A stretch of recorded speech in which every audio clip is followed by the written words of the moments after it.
Counting का दिन है, काउंटिंग शुरू हो चुकी है। इस पर चर्चा के लिए हमारे साथ वरिष्ठ पत्रकार अरविंद पालावत हमारे साथ जुड़ रहे हैं। सर, बहुत बहुत स्वागत है। लेकिन सबसे पहले अरविंद जी, सबसे पहला सवाल यही, चूंकि देखिए जो एग्जिट पोल के नतीजे सामने आए हैं वो अनुमानित आंकड़े भारतीय जनता पार्टी को गदगद कर रहे हैं, आश्वस्त कर रहे हैं कि एक बार फिर से एनडीए की सरकार होगी। लेकिन विपक्ष ये कह रहा है, एनडीए गठबंधन ये कह रहा है कि जो आंकड़े सामने आए हैं वो सही नहीं है, वो सटीक नहीं है। हम एग्जैक्ट पोल पर विश्वास करेंगे, एग्जिट पोल पर नहीं।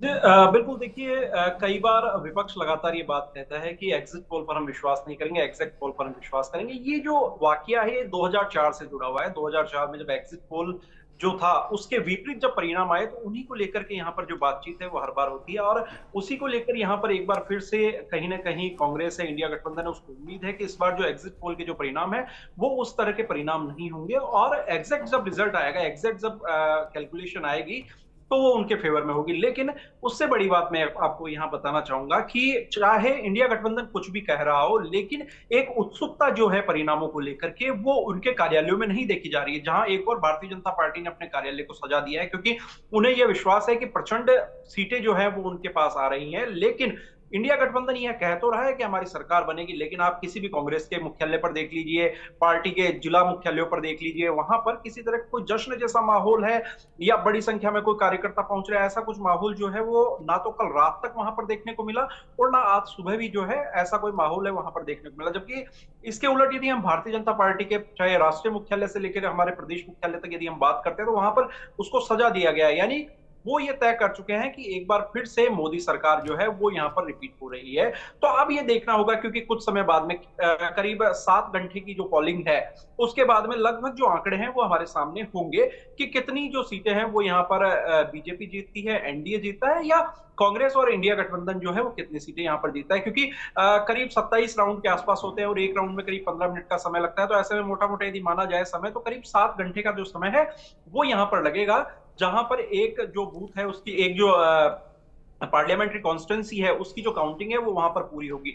लेकिन उससे पहले जो रुझान आएंगे उन रुझानों में भी ये क्लियर हो जाएगा, क्योंकि जब 60 से 70% जब वोटिंग कंप्लीट हो जाती है तो उसके बाद में कहीं ना कहीं जो पक्ष है, कहीं ना कहीं जो पलड़ा जिस पर ज्यादा वोट चलते हैं वो पार्टी जो है वो ज्यादा हावी रहती है। ये आने वाले कुछ देर में यहाँ पर जब करीब 11 से 11:30 बजे के बीच में जब करीब 50% के आसपास जब वोटिंग यहाँ पर हो जाएगी, क्योंकि अभी तो सबसे पहले पोस्टल बैलेट की होगी, ईटीपीपी बीएमएस जो नया जो बैलेट पेपर है, जो हमारे जो सैनिक भाई जो हैं उनको जो बैलेट पेपर दिया गया है उस बैलेट पेपर की जो गणना है वो होगी। तो करीब आधे घंटे का जो समय है वो इसमें यहाँ पर लगेगा, और उसके बाद में करीब 8:30 बजे जो ईवीएम से गिनती है वो यहाँ पर शुरू हो जाएगी, और ईवीएम की गिनती के बाद एक जो राउंड होगा वो करीब 15 मिनट का होगा। यानी 8 जो विधानसभा क्षेत्र होंगे, 8 विधानसभा क्षेत्रों के अलग अलग मतदान कक्षों में पोलिंग जो काउंटिंग है वो वहां पर शुरू होगी, और 8 मतदान केंद्रों पर, 8 मतगणना केंद्रों पर, माफ कीजिएगा, उन तमाम 8 मतगणना केंद्रों पर एक साथ जो राउंड है वो वहां पर चलेंगे। और एक राउंड में यदि 15 मिनट का समय लगता है तो करीब 7 घंटे के आसपास जो समय है वो एवरेज हम मानते हैं कि अधिकतम जो समय है वो 7 घंटे के आसपास एक कॉन्स्टिट्यूंसी पर लगना चाहिए। बिल्कुल, लेकिन रुझान जैसे जैसे आने शुरू होंगे तो तस्वीरें थोड़ी साफ होनी शुरू हो जाएंगी, क्योंकि रुझान के जरिए ये जो है आकलन धीरे धीरे होना शुरू हो जाता है कि कौन जीत रहा है, कौन आगे है, कौन पीछे। लेकिन इन सब के बीच देखिए यहाँ पर अरविंद जी, सबसे बड़ी बात यह कि दिल्ली बीजेपी दफ्तर में एक तरफ जहां हलवा बन रहा है और बूंदी के लड्डू बन रहे हैं, तो वहीं कांग्रेस दफ्तर से भी जो है तस्वीरें सामने ही जहां पर छोले भटूरे बन रहे हैं। क्या कांग्रेस वाले अभी लड्डू के लिए आश्वस्त नहीं है क्या? देखिए, लड्डू बनने जैसी जो स्थिति है वो यहाँ राजस्थान में फिलहाल नजर नहीं आई कांग्रेस कार्यालय में। लेकिन यह आप तय मानिए कि कांग्रेस का जो खाता है वो कहीं ना कहीं खुलता हुआ नजर आ रहा है, क्योंकि करीब 1 दशक का जो सूखा था कांग्रेस का लोकसभा में वो यहाँ राजस्थान में अब की बार लग रहा है उनको कि राजस्थान में कुछ जो सीटें हैं वो यहाँ पर कांग्रेस या इंडिया। अरविंद जी, आपको माफी के साथ यहाँ पर रोकते हुए एक बड़ी खबर आ रही है जो रिजल्ट ब्रेकिंग आ रही है इस वक्त, अपने दर्शकों को बता दें। ये बड़ी जानकारी इस वक्त की, प्रदेश के सभी 25 सीटों पर इस वक्त काउंटिंग जारी है। ये जानकारी मिल रही है, वॉलेट पेपर के जरिए भी जानकारी मिल रही है कि अभी काउंटिंग चल रही है। जोधपुर से गजेंद्र शेखावत आगे चल रहे हैं, ये जानकारी। कोटा बूंदी से ओम बिरला बीजेपी प्रत्याशी लगातार काउंटिंग में आगे नजर आ रहे, जो अभी वॉलेट पेपर से हो रही है काउंटिंग।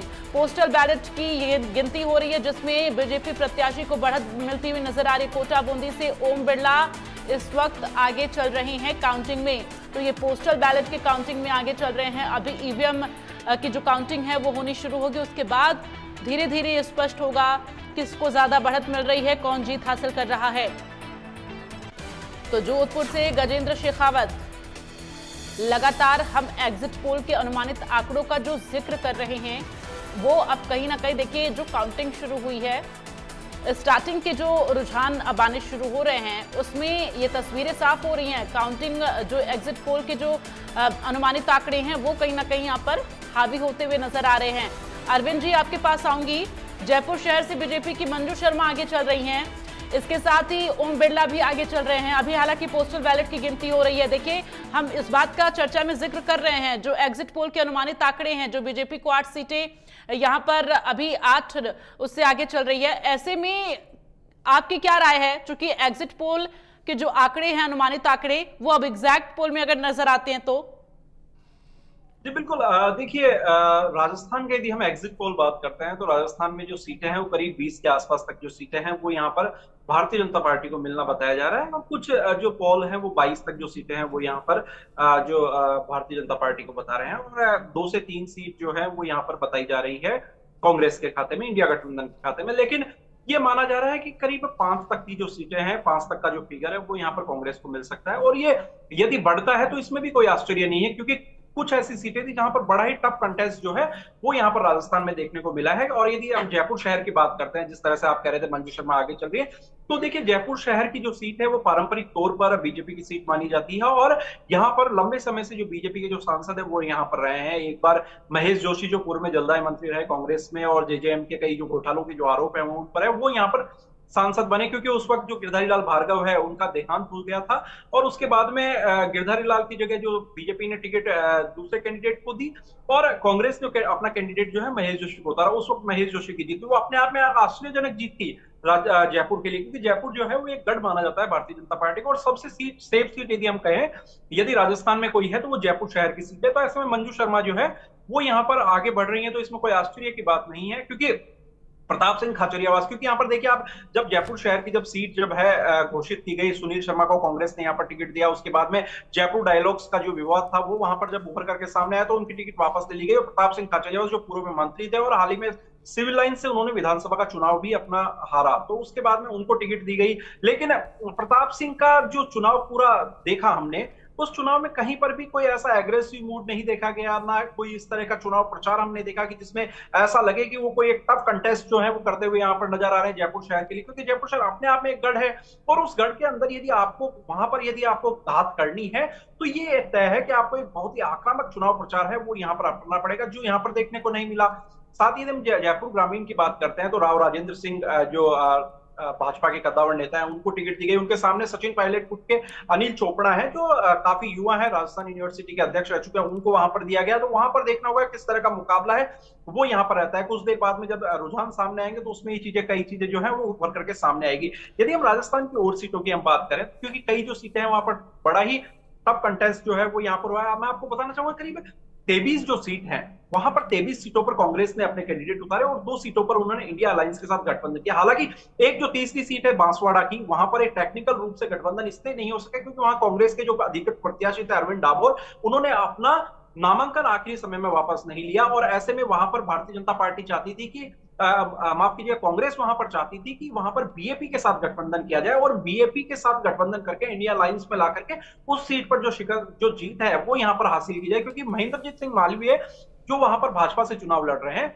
वे खुद भी कांग्रेस की पृष्ठभूमि से रहे हैं। तो ऐसे में कांग्रेस चाहती थी कि इंडिया गठबंधन में बीएपी को ला करके और वहां पर चुनाव जो है उसको रोचक बनाया जाए। और लेकिन अंतिम समय में जो रणनीति है वो कहीं ना कहीं गड़बड़ा गई, और उसके कारण जो अरविंद डामोर है उन्होंने अपना नामांकन वापस नहीं लिया। तो ऐसे माना जा रहा है कि मूल कांग्रेसी कार्यकर्ता है, वो मूल कांग्रेसी कार्यकर्ता अरविंद डामोर को वहां पर वोट देते हैं। तो इसका जो नुकसान है वो बीएपी के राजकुमार रोत को होगा। और बीएपी देखिए अपने आप में एक ऐसी पार्टी उभर करके सामने आई 2018 के विधानसभा चुनाव में, जब उन्होंने कुछ 2 सीट जो है वो अपनी यहाँ पर ली और ट्राइबल के इश्यूज पर उन्होंने काम किया। और ट्राइबल इश्यूज पर काम करते हुए आप देखिए कि जब 2023 का जब विधानसभा चुनाव होता है तो उस दौरान बीएपी को, भारतीय आदिवासी पार्टी जो है, उसको यहाँ पर करीब 3 सीटें मिल जाती हैं और उसके बाद में 3 सीटें ऐसी है जिस पर उन्होंने सेकंड नंबर पे जो सेकंड पोजीशन थी वो थी।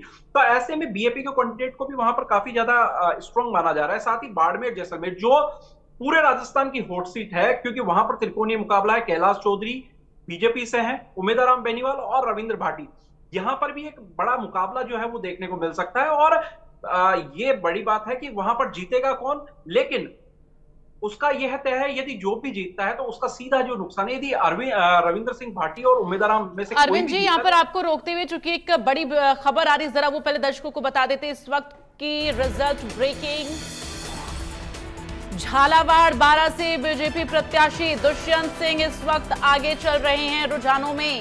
बीकानेर से बीजेपी प्रत्याशी अर्जुन राम मेघवाल आगे चल रहे हैं। इसके साथ ही नागौर सीट से भी बीजेपी प्रत्याशी ज्योति मिर्धा आगे बताई जा रही हैं रुझानों में। कोटा से कांग्रेस प्रत्याशी प्रहलाद गुंजल पीछे हैं, चूंकि ओम बिरला यहां पर आगे चल रहे हैं। बीकानेर से बीजेपी प्रत्याशी अर्जुन राम मेघवाल आगे हैं। तो अभी जो 13 सीटों की रुझान है उसमें 2 सीट पर कांग्रेस को बढ़त है, बाकी 11 सीटों पर इस वक्त बीजेपी की बढ़त नजर आ रही है। अरविंद जी देखिए लगातार अब जो रुझान सामने आ रहे हैं, हालांकि भी वॉलेट पेपर से जो है यहाँ पर पोस्टल वॉलेट वाली गिनती चल रही है, लेकिन बीजेपी 11 सीटों पर बढ़त बनाई है और कांग्रेस 2 सीटों पर बढ़त बनाई हुई है। ऐसे में जो मुकाबला, जिस बात का हम जिक्र कर रहे हैं कि 3 सीटें 5 सीटें जो है कांग्रेस के हिस्से में आने वाली हैं, जो कि एग्जिट पोल के अनुमानित आंकड़े भी थे, बाकी सीटें बीजेपी के खेमे में इस वक्त नजर आ रही हैं। जो बढ़त है, जो रुझान है, उसके हिसाब से जी बिल्कुल। देखिए अभी पोस्टल बैलेट की गिनती हो रही, तो ऐसे में कुछ देर बाद में जब ईवीएम का जब पहला राउंड होगा तो उसके बाद में ये देखने को मिलेगा कि कहां पर ज्यादा वोट जो है बीजेपी को मिलते हैं, कहां इंडिया अलायंस को मिलता है, कांग्रेस को मिलते हैं।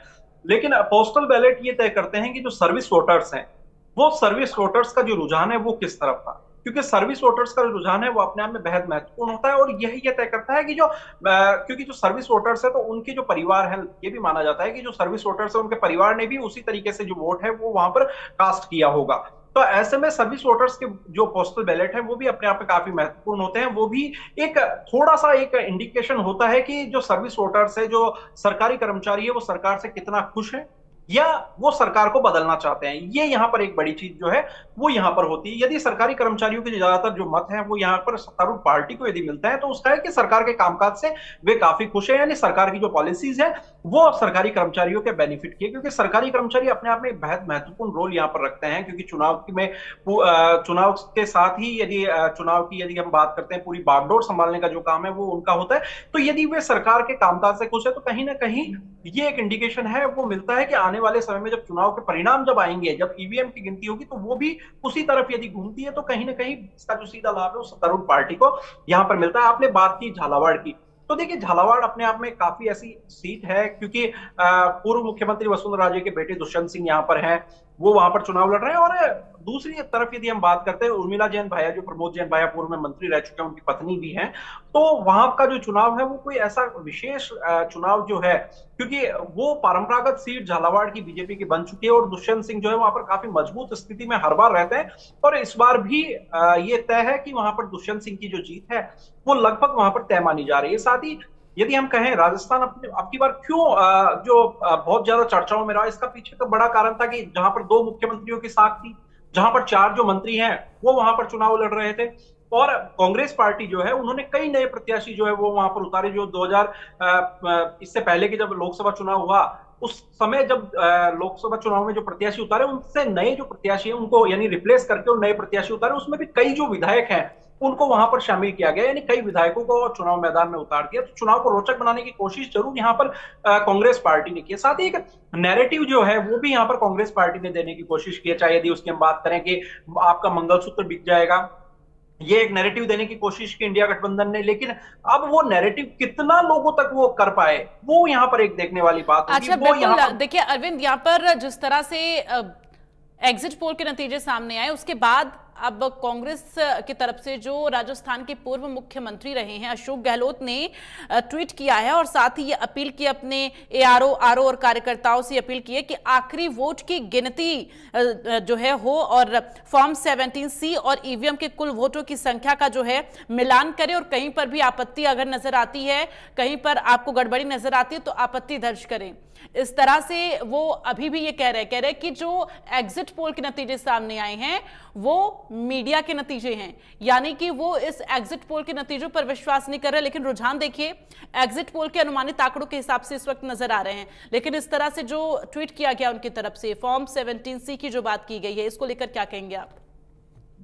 देखिए, पूर्व मुख्यमंत्री अशोक गहलोत, उनकी भी अपनी जो साख है वो यहाँ पर जुड़ी हुई है, या ये भी कहा जा सकता है कि खुद पूर्व मुख्यमंत्री अशोक गहलोत का राजनीतिक करियर जो है वो इन चुनाव पर टिका हुआ है, क्योंकि उनके जो बेटे हैं पिछली बार जोधपुर लोकसभा से चुनाव हारे थे, इस बार जालोर से चुनाव लड़ रहे हैं। हालांकि जालोर में माली समुदाय के जो वोट हैं, माली समाज के जो वोट है वो काफी ज्यादा निर्णायक स्थिति में है, लेकिन इसके बावजूद भी वहां पर जो अभी तक की जो बात सामने आ रही है कि कहीं ना कहीं मुश्किल की ये जो सीट है, ये हॉट सीट जो है, कि इसका चुनाव परिणाम किस ओर जाएगा ये गहलोत का भी राजनीतिक भविष्य यहाँ पर तय कर देगा। क्योंकि यदि वे अपने बेटे को यहाँ पर जीत नहीं दिलवा सकते हैं तो कहीं ना कहीं उन पर भी एक प्रश्न चिन्ह है वो यहाँ पर होगा। कांग्रेस की जिस तरह की गुटबाजी यहाँ पर चलती है, उस गुटबाजी का असर जो है यदि वो उस सीट पर देखने को मिलता है तो कांग्रेस के साथ ही अशोक गहलोत को व्यक्तिगत क्षति जो है वो यहाँ पर होगी। और ये कहना कि आप तमाम जो पोलिंग एजेंट्स हैं उनको इस तरह का मैसेज देना, एक सकारात्मक मैसेज इसको कहा जा सकता है, क्योंकि देखिए हर पार्टी है और मतगणना है, मतदान है, लोकतंत्र के लिए एक बड़ा दिवस होता है। तो ऐसे में ये कहना कि आप लास्ट तक रुके रहे तो इसमें मेरे अंदाजे से कोई गलत ये उन्होंने नहीं कहा, एक मैसेज, एक पॉजिटिव मैसेज देने की कोशिश जो की जा रही है वो ठीक बात है। लेकिन कांग्रेस के तमाम दिग्गज, तमाम वरिष्ठ नेता ये कहते हुए नजर आ रहे हैं, मीडिया पर जो आरोप लगा रहे हैं वो ये कहते आ रहे हैं मीडिया दबाव में इन आंकड़ों को दिखा रहा है। इस तरह के आरोप जो हैं ये बार बार लगाए जा रहे हैं। आप भी एक वरिष्ठ पत्रकार हैं, इस तरह से मीडिया पर जो बार बार विपक्ष की तरफ से आरोप लगाए जा रहे हैं, क्या ये सही है? जी देखिए, अशोक गहलोत ने पिछला अपना जो 5 साल का कार्यकाल किया उसमें शायद ही कोई ऐसा दिन हुआ होगा जिस दिन उन्होंने मीडिया को नहीं कोसा होगा, और उसी का नजराना जो है वो उन्होंने देख लिया कि अपनी जो जिस तरह से हर बार वो मीडिया को कोसते आए और एक बार फिर से उन्होंने मीडिया को कोसा। आप ये देखिए कि मीडिया के पर आरोप लगाना बेहद आसान है, लेकिन जो वोट बैंक है, देखिए वोट कौन देता है? जनता देती है, ठीक है। सरकार की जो पॉलिसीज है उसको जनता तक पहुंचाने का काम मीडिया करती, चाहे वो कांग्रेस हो, चाहे बीजेपी हो, किसी भी दल की सरकार हो, वहां पर मीडिया बखूबी वो काम करता है। सरकार की पॉलिसीज है उनको जनता तक पहुंचाता है। यदि कोई गलत काम हो रहा है तो उसको मीडिया दिखाता है।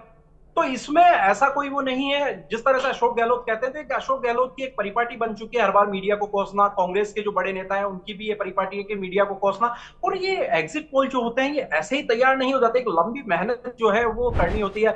हमारी यदि इंडिया न्यूज की हम बात करें तो इंडिया न्यूज और डी डायनामिक्स ने जिस तरह का एग्जिट पोल किया है, तो आप देखिए बड़ी मेहनत जो है वो उसमें एजेंसीज भी करती हैं और चैनल्स भी करते हैं। उसके बाद में जाकर के एक सटीक जो अनुमान है उसके आसपास पहुंचने की जो कोशिश है वो यहाँ पर होती है।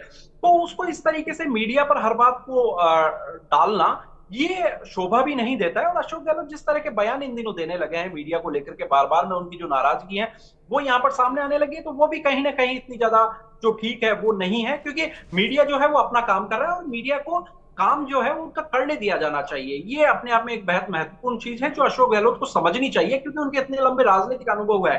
आप देखिए, इससे पहले यदि हम 10 साल की बात करते हैं तो उससे पहले कांग्रेस की गवर्नमेंट भी रही है, तो क्या उस दौरान मीडिया ने एग्जिट पोल नहीं दिया? तो क्या उस दौरान मीडिया ने अपना काम नहीं किया?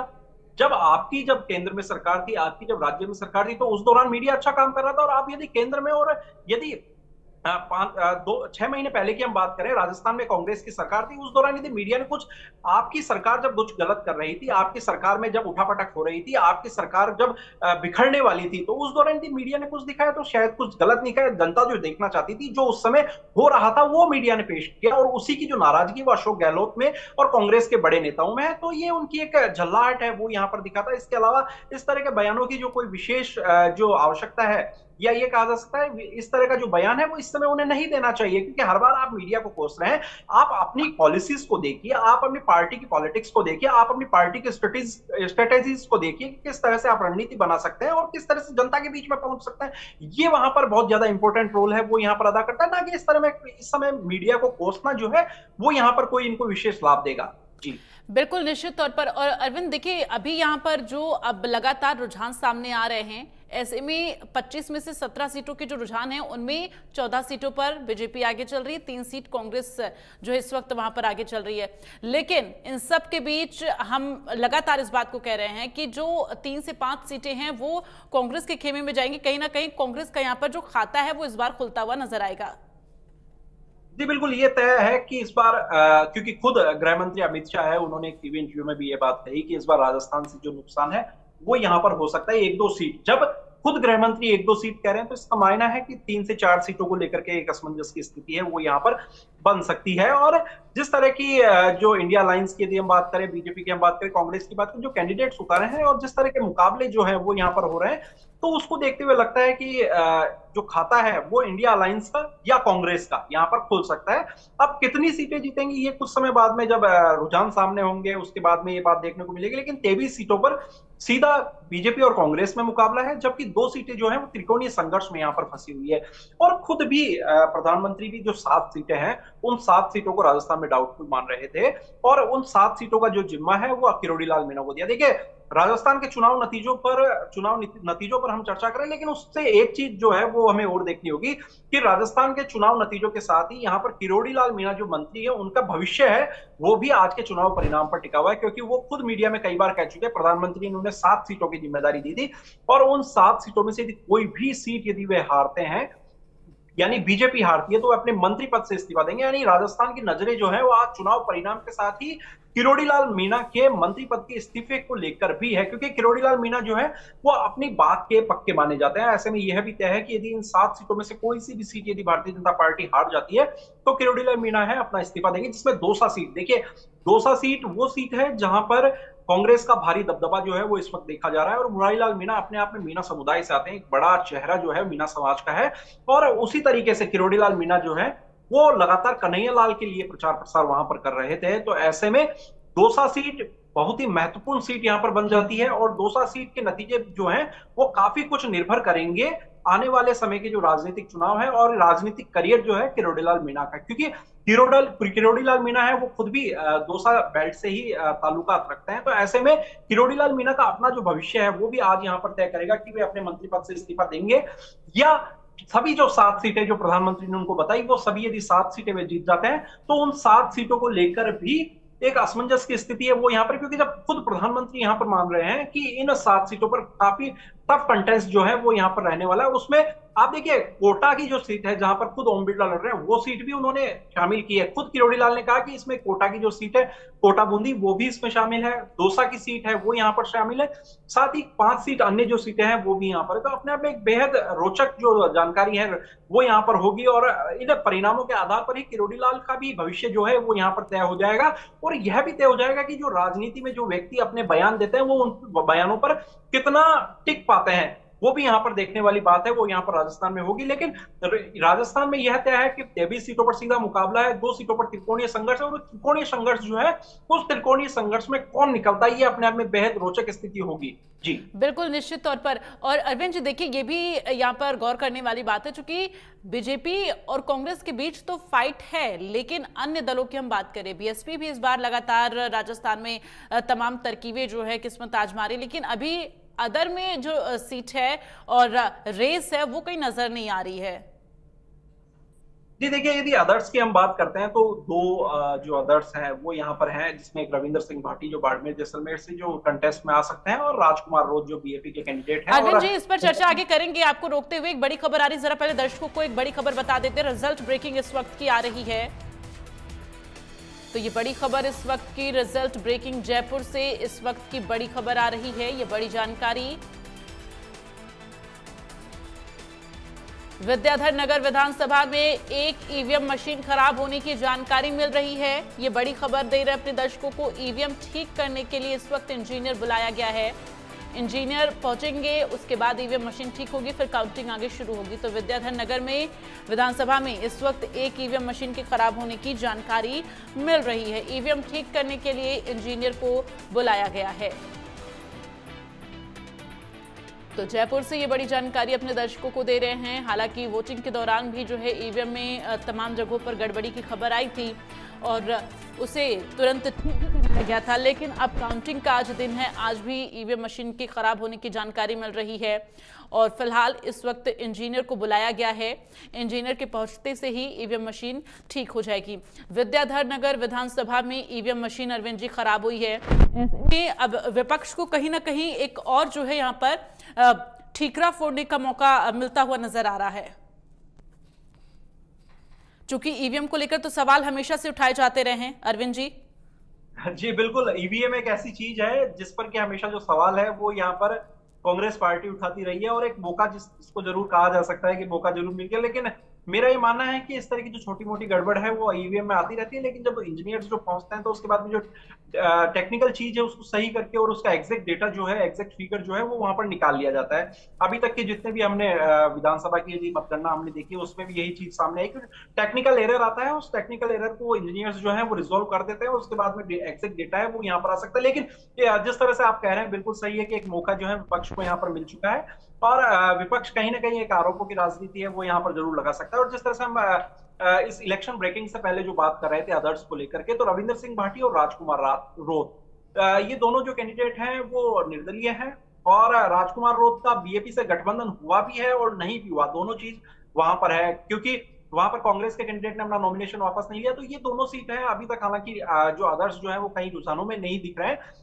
तो आने वाले समय में हो सकता है कि आदर्श जो है यानी निर्दलीय जो है वो भी यहाँ पर उठ करके और आगे सामने आए। लेकिन आप देखिए लोकसभा चुनाव की यदि राजनीति की यदि हम बात करते हैं तो ज्यादा कोई दबदबा जो है निर्दलियों का कभी भी नहीं रहा है।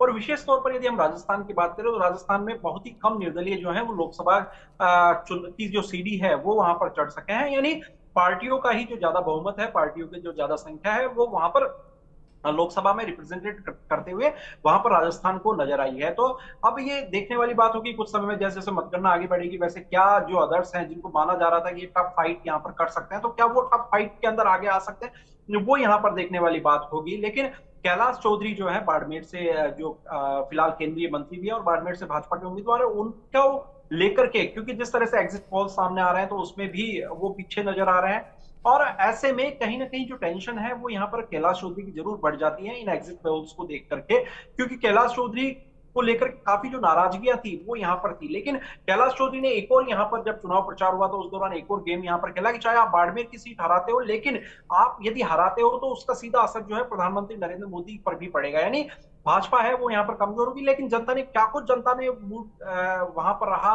वो यहाँ पर कुछ देर बाद में सामने आएगा। लेकिन यह तय है कि राजस्थान में जो टफ कंटेस्ट है वो यहाँ पर कुछ सीटों पर देखने को मिल सकता है और कई सीटों पर जो कई राजनीतिक दिग्गज हैं उनका जो वजूद है वो भी यहाँ पर देखने को मिलेगा। यदि हम टोंक सवाई माधोपुर की बात करते हैं, क्योंकि टोंक सवाई माधोपुर ऐसी सीट है जिसका परिणाम माना जा रहा है कि संभवतः 5 घंटे के आसपास का जो समय है वो यहाँ पर लग सकता है।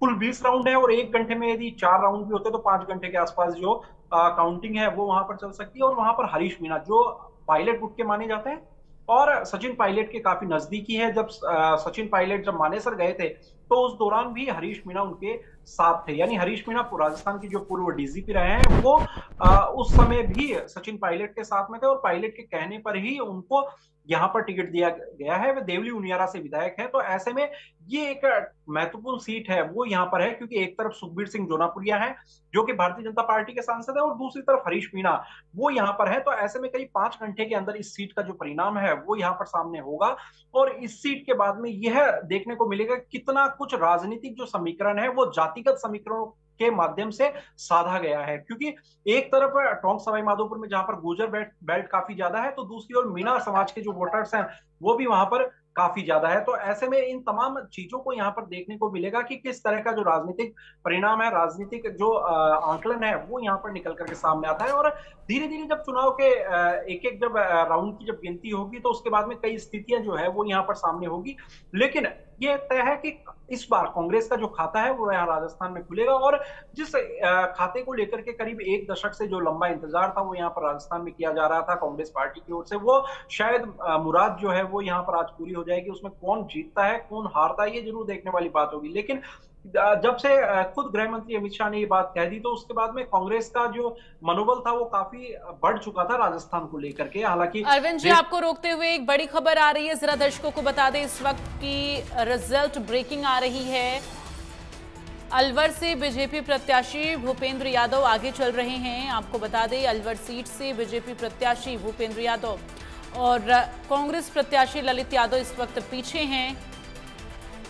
तो ये बड़ी जानकारी आपको दे रहे हैं। अजमेर से बीजेपी प्रत्याशी भागीरथ चौधरी आगे चल रहे हैं, ये बड़ी जानकारी। तो राजसमंद से बीजेपी प्रत्याशी महिमा कुमारी आगे। लगातार भारतीय जनता पार्टी का परचम इस वक्त तमाम सीटों पर लहराता हुआ जयपुर शहर के कांग्रेस, आपको बता दें अलवर से बीजेपी प्रत्याशी भूपेंद्र यादव आगे चल रहे हैं। इस वक्त 25 में से 17 सीटों पर बढ़त है भारतीय जनता पार्टी की और 5 सीटों पर इस वक्त बढ़त कांग्रेस पार्टी की है। 22 सीटों के ये रुझान हैं, जिस पर 17 पर बीजेपी और 5 पर कांग्रेस आगे चल रही है। लेकिन इन सब के बीच आपको बता दें कि भारतीय जनता पार्टी और वैभव गहलोत इस वक्त पीछे चल रहे हैं जालोर सिरोही सीट से। अरविंद जी, हम लगातार जो है अशोक गहलोत के बेटे का जिक्र कर रहे हैं, वैभव गहलोत। ऐसे में अगर हम बात करें उनके बेटे की, वो अभी पीछे चल रहे हैं। यहाँ पर उनके राजनीतिक करियर, उनके जो है प्रतिष्ठा इस वक्त दांव पर लगी हुई है। जी बिल्कुल, देखिए जालोर जो है वो राजस्थान की हॉट सीट मानी जा रही है और उसका कारण है कि एक अरविंद जी, चर्चा करूंगी आपसे आगे। एक बड़ी खबर और आ रही है, जरा दर्शकों को बता दें, रिजल्ट ब्रेकिंग इस वक्त की। जयपुर ग्रामीण की 8 राउंड की मतगणना पूरी हो चुकी है, ये बड़ी जानकारी मिल रही है। 8 राउंड की गिनती पूरी हो चुकी है। कांग्रेस के अनिल चोपड़ा ने बढ़त बनाई है, ये कांग्रेस खेमे के लिए अच्छी खबर। 8 राउंड में बीजेपी के राव राजेंद्र सिंह जो है इस वक्त पीछे चल रहे हैं और बीजेपी जो है पीछे है। कांग्रेस ने बढ़त बनाई, 300 वोटों से इस वक्त राव राजेंद्र सिंह पीछे हैं और कांग्रेस प्रत्याशी आगे चल रहे हैं। कांग्रेस को 13,884 वोट है, बीजेपी को 13,584 वोट हासिल हुए मिलते हुए नजर आ रहे हैं। तो जयपुर ग्रामीण की 8 राउंड की गिनती में कांग्रेस के अनिल चोपड़ा आगे हैं। अरविंद जी, देखिए कांग्रेस के लिए भी बीच बीच में अच्छी खबर आ रही है, लेकिन अशोक गहलोत के बेटे की हम बात कर रहे थे जो कि इस वक्त पीछे नजर आ रहे हैं। जी बिल्कुल, देखिए पूर्व मुख्यमंत्री अशोक गहलोत के जो बेटे हैं वैभव गहलोत, वो वहां पर कांग्रेस से चुनाव लड़ रहे हैं, जबकि लुम्बाराम चौधरी हैं वो नए कैंडिडेट हैं, उनको यहाँ पर भारतीय जनता पार्टी ने अपना प्रत्याशी बनाया है। और जिस तरह से मैं पहले भी कह रहा था कि यहाँ पर जो सीट है ये गहलोत का राजनीतिक भविष्य वो यहाँ पर तय कर देगी। खुद पूर्व मुख्यमंत्री अशोक गहलोत हो और उनका पूरा परिवार जो रहा है वो इस पूरे लोकसभा चुनाव में वहां काफी एक्टिव नजर आया। वैभव गहलोत की जो पत्नी वो खुद चुनाव में उन्होंने पार्टिसिपेट किया, वहां पर एक एक गांव में जाकर के उन्होंने प्रचार प्रसार किया, भावनात्मक अपील जो है वो यहाँ पर की। उनकी बेटी जो है वो फिलहाल स्कूल में पढ़ रही है, लेकिन उन्होंने भी पूरा जो चुनाव में जो भागीदारी है वो यहाँ पर निभाई। खुद पूर्व मुख्यमंत्री अशोक गहलोत की पत्नी सुनीता गहलोत जो है वो संभवतः है किसी भी राजनीतिक चुनाव में या राजनीतिक रैलियों में यहाँ पर देखने को नहीं मिली थी अब तक, जो वैभव गहलोत यानी अपने बेटे के लिए वहां पर देखने को मिली और वहां पर बेटे के लिए वोट मांगते हुए भी वे नजर आई।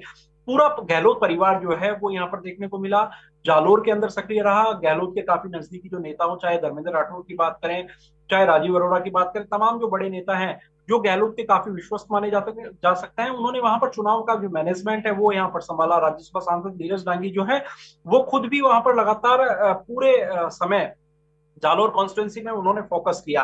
और जिस तरह से रिजल्ट ब्रेकिंग जो आ रही थी अलवर की, यदि आपने बात की अलवर में जिस तरीके से भूपेंद्र यादव आगे चल रहे हैं जो केंद्रीय मंत्री हैं, और भूपेंद्र यादव के सामने ललित यादव को यहाँ पर कांग्रेस ने उतारा था। मुंडावर से विधायक है ललित यादव और कांग्रेस के एक कैंडिडेट के रूप में उन्होंने यहाँ पर चुनाव लड़ा। इससे पहले भंवर जितेंद्र सिंह है वो अलवर से सांसद रह चुके हैं और भंवर जितेंद्र सिंह के बाद में बाबा बालकनाथ जो है बीजेपी से सांसद यहाँ पर बने और बाबा बालकनाथ तिजारा से लोक विधानसभा उन्होंने चुनाव लड़ा और उसके बाद में ये जो सीट है वो खाली हो चुकी थी और यादव बहुल सीट होने के कारण यहाँ पर अलवर में भूपेंद्र यादव को भारतीय जनता पार्टी ने प्रत्याशी बनाया। भूपेंद्र यादव मूल रूप से राजस्थान के रहने वाले, लेकिन बीते कुछ साल में उन्होंने अपनी जो पॉलिटिक्स है वो हरियाणा पर केंद्रित कर दी थी। तो ऐसे में कहीं ना कहीं एक बाहरी होने का जो आरोप है वो भी यहाँ पर उनको लगाया जा रहा है, लेकिन ये आरोप कितना फायदा पहुंचाता है यहाँ पर कांग्रेस पार्टी को, यानी उनको वोट बैंक में कितना तब्दील होता है, ये देखने वाली बात होगी। लेकिन काफी भरसक प्रयास जो है अलवर सीट को लेकर के यहाँ पर किया। खुद भंवर जितेंद्र सिंह है, उन्होंने पूरा चुनाव प्रचार है वो कांग्रेस पार्टी के लिए संभाला। नेता प्रतिपक्ष टीकाराम जूली जो है वो अलवर जिले से आते हैं, तो ऐसे में उन्होंने भी अपना जो पूरा दमखम है वो अलवर कॉन्स्टिट्यूएंसी पर यहाँ पर केंद्रित किया कि अलवर की पार्लियामेंट्री कॉन्स्टिट्यूएंसी किसी भी तरह से जो है एक बार फिर से कांग्रेस के खाते में पहुंचे, कांग्रेस के ललित यादव है वो यहाँ पर जीत हासिल करे। तो उसको लेकर के भी जो कोशिश है वो यहाँ पर थी। जिस तरीके से बात आपने जालोर की, जालोर में मैंने काफी लंबा जो डिस्कशन है वो यहाँ पर किया कि किस तरह से पूरा गहलोत का राजनीतिक करियर है वो यहाँ पर है। इसके साथ ही कई अन्य ऐसी सीट है जहां पर कई बड़े जो दिग्गज है, जयपुर ग्रामीण की जो आपने बात की कि राव राजेंद्र सिंह करीब 300 वोटों से यहाँ पर पीछे चल रहे हैं, तो यहाँ पर काफी टफ कंटेस्ट जो है वो यहाँ पर जयपुर ग्रामीण में देखने को मिल सकता है। क्योंकि जिस तरीके से जयपुर शहर है, वहां जयपुर शहर में मैंने पहले भी बताया कि एक भारतीय जनता पार्टी का गढ़ है, और इस गढ़ में सैन मारना जो है वो कांग्रेस के लिए बहुत ही ज्यादा मुश्किल यहाँ पर। और जिस तरीके से प्रताप सिंह खाचरियावास ने चुनाव लड़ा, तो उसको देखते हुए लगता भी नहीं है कि यहाँ पर कोई बड़ी मुश्किल जो है वो यहाँ पर मंजू शर्मा के सामने आएगी जीत हासिल करने में। लेकिन अनिल चोपड़ा युवा है, साथ ही जाट समाज से यहाँ पर आते हैं, जाट बहुल क्षेत्र जो है वो यहाँ पर है। जाटों के साथ ही यादव समाज जो है उसके काफी ज्यादा वोट है वो यहाँ पर है, राजपूत समाज के जो वोट है वो यहाँ पर है। अब वो वोट कितना, जातिगत जो समीकरण था वो कितना पार्टी के फेवर में गया वो यहाँ पर देखने वाली बात होगी। क्योंकि अनिल चोपड़ा लंबे समय से संघर्ष कर रहे थे, सचिन पायलट जो है वो यहाँ पर उनके लिए प्रचार प्रसार करते। गुर्जर समाज जो है वो सचिन पायलट के कहने पर यदि अनिल चोपड़ा को वोट देता है, यानी कांग्रेस को वोट देता है, तो कहीं ना कहीं एक रोचक स्थिति है वो यहाँ पर जयपुर ग्रामीण में देखने को मिल सकती है। और ऐसा नहीं है, क्योंकि जयपुर ग्रामीण में इससे पहले लालचंद कटारिया जो थे, जो पूर्व में केंद्रीय कृषि मंत्री भी रह चुके हैं कांग्रेस के टाइम पर, उन्होंने यहाँ पर जयपुर ग्रामीण से सीट जीती। जयपुर ग्रामीण का जो सीट है वो कांग्रेस भी जीत चुकी है। तो ऐसे में यहाँ पर काफी ज्यादा रोचक स्थिति है वो यहाँ पर देखने को मिल सकती है। साथ ही यदि अजमेर की हम, आपने जिस तरीके से रिजल्ट ब्रेकिंग में बात की, भागीरथ चौधरी को देखिए विधानसभा का चुनाव भी यहाँ पर लड़ाया गया। भागीरथ चौधरी अपना चुनाव हार गए थे। ऐसे में माना जा रहा था कि लास्ट टाइम तक जब अजमेर की सीट यहाँ पर भारतीय जनता पार्टी ने डिक्लेयर नहीं की, तो ये माना जा रहा था कहीं ना कहीं भागीरथ चौधरी का जो नाम है वो यहाँ पर कट सकता है। लेकिन भागीरथ चौधरी लकी निकले और भागीरथ चौधरी को भारतीय जनता पार्टी ने एक बड़ी खबर आ रही है, जरा दर्शकों को बता दें, इस वक्त की रिजल्ट ब्रेकिंग आ रही है, ये बड़ी जानकारी। दौसा में कांग्रेस के मुरारी लाल मीणा आगे चल रहे हैं, कांग्रेस खेमे के लिए अच्छी खबर इस वक्त की। बाड़मेर में कांग्रेस प्रत्याशी उमेदाराम बेनीवाल आगे चल रही हैं, तो बाड़मेर की ये और दौसा में कांग्रेस के लिए अच्छी खबर निकलकर सामने आ रही है, क्योंकि अभी जो शुरुआती रुझान है वहां पर कांग्रेस आगे चल रही है। बाड़मेर में कांग्रेस प्रत्याशी उमेदाराम बेनीवाल आगे चल रहे हैं, दौसा में भी कांग्रेस प्रत्याशी आगे चल रहे हैं मुरारी लाल मीणा। तो देखिए 25 सीटों के जो रुझान है, जिसमें 20 पर बीजेपी बढ़त बनाई है, 4 पर कांग्रेस, 1 में अदर शामिल है।